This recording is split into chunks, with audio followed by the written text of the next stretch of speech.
And our next talking point now, President Tinubu has unveiled the role of his ministerial nominees who have been approved last week. Among these, assignment former Rivers State Governor Nyesom Wike has been entrusted with overseeing the Ministry of Federal Capital Territory, where Dele Alake has taken on the responsibility of leading the Ministry of Solid Minerals Development. The President has also appointed the immediate past Jigawa State Governor Abubakar Badaru as Minister of Defense and Ms. Hanatu Musawa as Minister of Art, Culture and Creative Industry. Others include Latif Fagbemi, Senior Advocate as Minister of Justice and Attorney General of the Federation, while the immediate past Osun State Governor Boyega Oyetola will serve as Minister of Transportation. Also, the presidency, which released the list of the ministerial portfolios on Wednesday evening, was silent on who is the substantive Minister of Petroleum Resources, as it only listed Heineken Lokobiri as Minister of State for the ministry, and others having splitted this portfolio. Let's get talking now. Mr. Olushola Oluwaye, insurance expert and policy analyst, joins us virtually. Thank you for joining us, Mr. Oluwaye. We appreciate you for coming on board. Talk to us about President Bola Tinubu's ministerial portfolios that were unveiled yesterday in Abuja to be, sworn in on Monday. What are your reactions to the list that you are seeing, and I mean the portfolios that have been unveiled along with those names? So much, Frank, and it's nice to be on your show this morning. I'm sure we've been following the trend very closely, and with the way the administration was able to meet up with the nomination within 60 days and going through the screening process.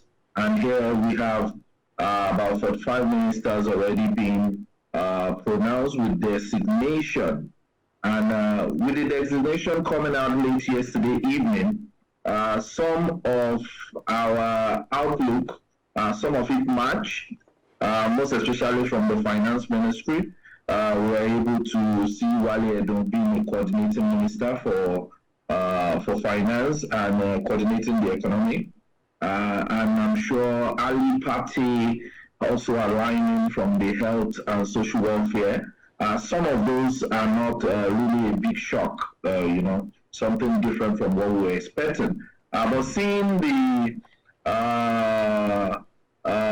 aviation ministry being manned by Festus Keyamo, I think is one of the major surprises that came out from that designation list yesterday. And then seeing Adelabu being the one to lead the Ministry of Power. We've also seen quite a whole lot happening in the oil and gas side, where some of the has been divided, and so the reaction has been a bit of some, going according to the expectation, and some coming from a different perspective. But I would like the general public to note that it's going to be more of accountability this time around, beyond just ex-party.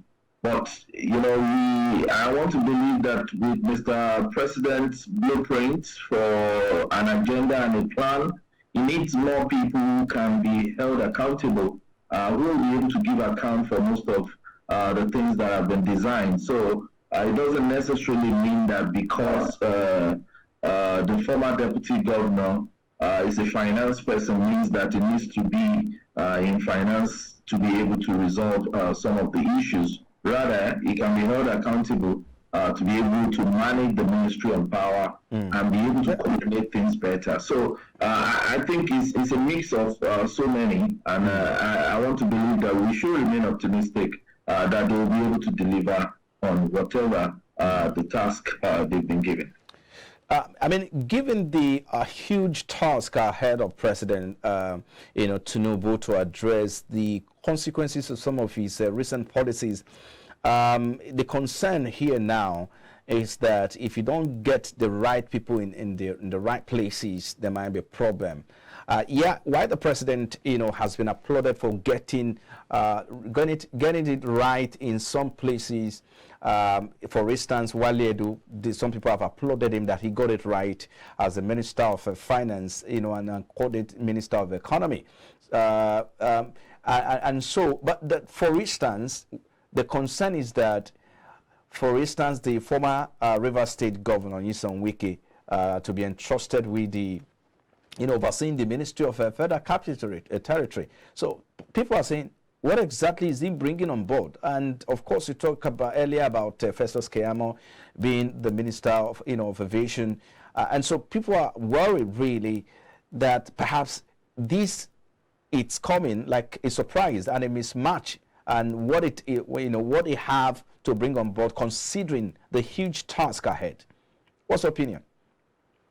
Okay, thank you very much. Just like I mentioned earlier, that there's a blueprint, there's an agenda, and I think what Mr. President is trying to do is to get people who can be held accountable to be able to execute most of these plans. It's not about trying to create a new roadmap or trying to create a new way to solve the problem. Rather, they have an agenda already, and they need people who can be held accountable, people who will be in the forefront of making sure that execution, we get it right. We are very good in, designing a whole lot of stuff, but when it comes to execution, I think that is why we are seeing some of this, people that we expect that, they will have come from this ministry, but they will come from another ministry.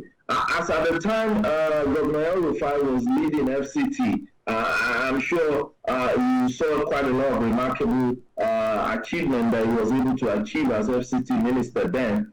So who says that Governor Wike will not be able to replicate or even do more in FCT this time around? It doesn't necessarily mean that because he did so well in Rivers State as a governor means he has to come ahead the Ministry of Works.